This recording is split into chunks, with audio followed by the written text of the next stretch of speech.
Mr. Macmillan, I'd like to put to you the one question that's uppermost in everyone's mind. Do you intend to give up the premiership in the near future?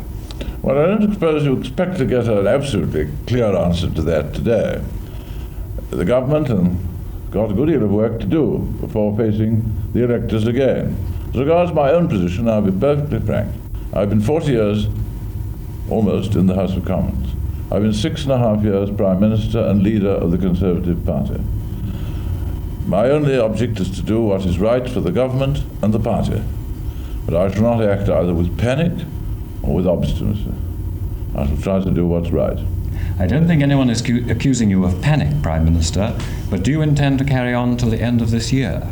Well, again, you must not expect me to answer the questions. It wouldn't be right for me to answer them, because under our Constitution, I am the Queen's First Minister. The first person who I would ever inform would be, of course, the Queen. Can I try to press you a stage further? Do you still hold to what you told the Conservative backbenchers on April the 10th, that you hope to lead the party into the next general election? Yes, I said, all being well, if I keep my health and strength, I hope to lead the party into the election. But do you think you can hold enough support from Conservative MPs? Well, it seems to be growing every day. I see the Gallup polls going up again. It's a very... these things come and go. But of course I must have the support of the party, and I think I have it. But I will, as I say, do what I think is best for the party. I'll leave it at that. This may sound a slightly academic question, but I'd like to put it to you. It has been argued that when you do go in due course, you should be succeeded by a younger or indeed a much younger colleague. Do you agree with that? When I look round the pictures and busts I brought from number 10 to Admiralty House, there's the young Pitt, Prime Minister 25, held it for 19 years. That was a great young man. Churchill, not Prime Minister till he was 65. Disraeli, not really till he was nearly 70. Youth depends very much on how you feel. But isn't there a general political point here, Prime Minister, that since President Kennedy emerged, the idea has grown that young men of 45 or 46 do have electoral advantages over old ones, and isn't this important for the Conservative Party? Well, that's what's got to be judged. But this isn't really for me to say at this stage. All these things have to be taken into account. I will, as I say, do what I think is my duty to the country and to the party of which I am at present the leader. Can I turn now to what is in one way perhaps a related subject, and that's your talks with President Kennedy starting this weekend. First, what real hope do you have of a nuclear test ban with the Russians now?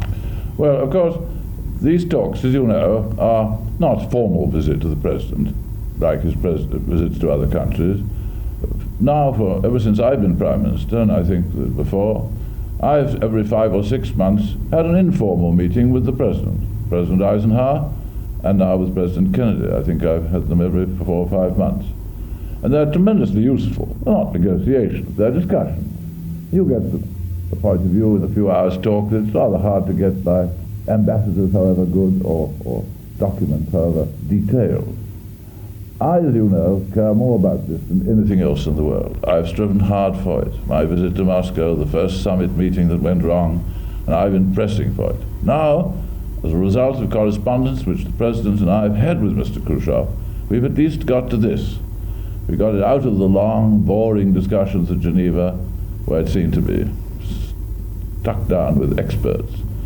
And we each to send emissaries who know our minds and hope to get, perhaps in a few days' conversation, somewhere near where we could make a final agreement. If we could do that, it would be a most wonderful thing for the world.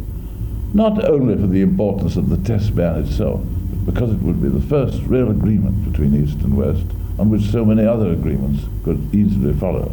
Now, reports suggest that the United States may be thinking twice about NATO's mixed-manned nuclear fleet. Do you expect to give a clear line on British policy to the President? No, nor would the President expect it. We'll talk that over further. These are all instruments. They're ways of trying to solve the problem of the European powers' desire, and proper desire, to have an interest in the nuclear. At Nassau, I made a great step forward on behalf of the British government, which the House of Commons accepted. We agreed to put all our present bombers, an immense and most powerful force, and the nuclear submarines when we get them, the Polaris submarines, assign them to NATO. That was what was called the multilateral.